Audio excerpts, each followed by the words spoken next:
Assalamualaikum warahmatullahi wabarakatuh. Saya ucapkan selamat siang kepada yang terhormat Ibu Dosen Amma Faziza SOS MAB selaku dosen pengampu mata kuliah Komunikasi Bisnis, dan selamat siang juga kepada teman-teman semua yang online pada siang kali ini. Kami dari kelompok 6 akan mempresentasikan mata kuliah Komunikasi Bisnis yang bertemakan dasar-dasar korespondensi yang akan disampaikan oleh para anggota kami.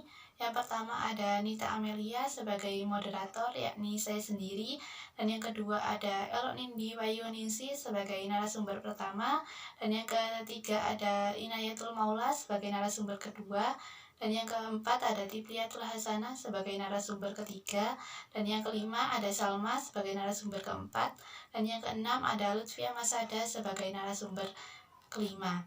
Untuk itu langsung saja kita mulai presentasi pada siang kali ini.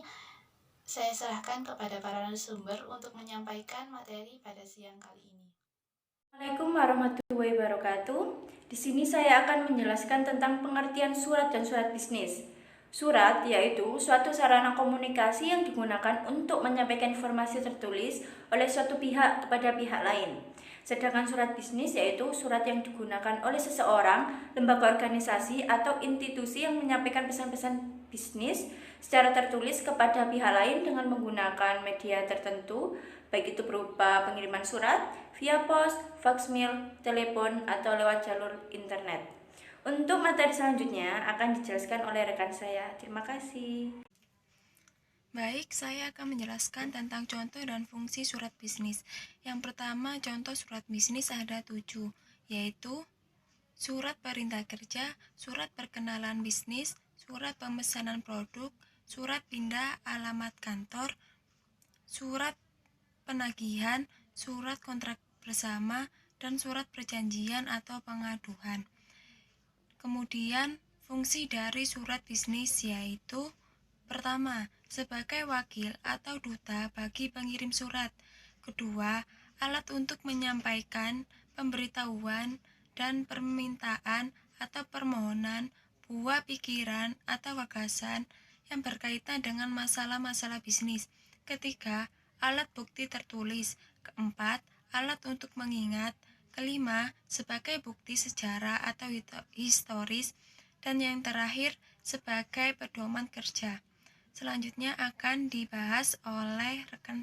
Penulisan bad news. Pada saat memberikan tanggapan atas keluhan pelanggan, mengkomunikasikan permasalahan pesanan, atau memberitahukan perubahan kebijakan perusahaan yang dapat mengubah citra organisasi bisnis secara negatif. Saya akan melanjutkan yang penulisan pesan persuasif, memo, dan email. Penulisan pesan persuasif meliputi 1. Analisis audis, 2. Mempertimbangkan perbedaan budaya, dan yang ketiga memilih pendekatan langsung atau tidak langsung.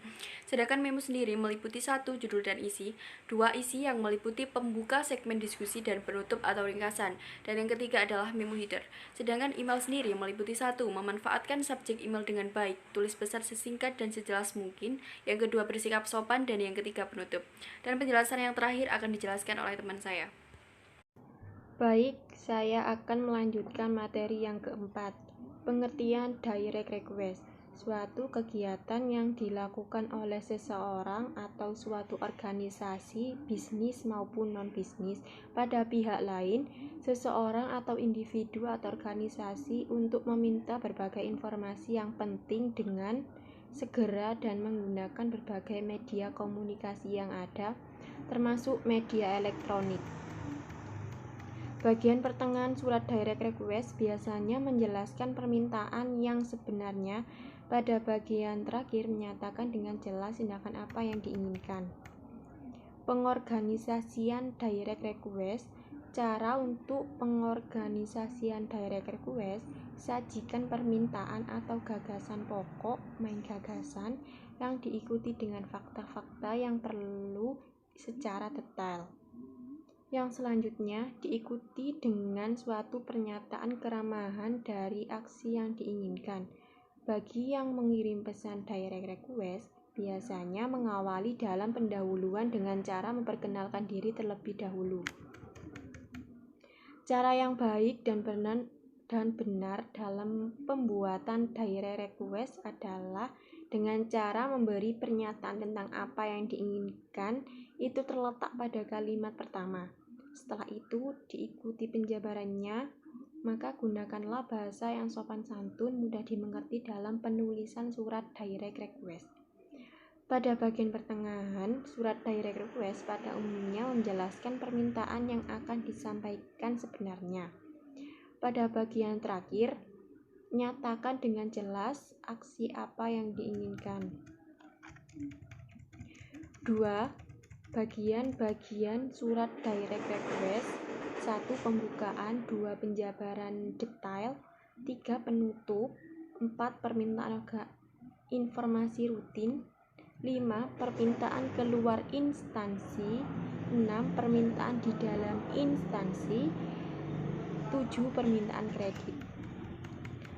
Perlu kamu mengerti bahwa dalam membuat surat direct request juga perlu diperhatikan 3 pertanyaan sebagaimana berikut ini. A. Apa yang ingin diketahui? B. Mengapa hal tersebut perlu diketahui? C.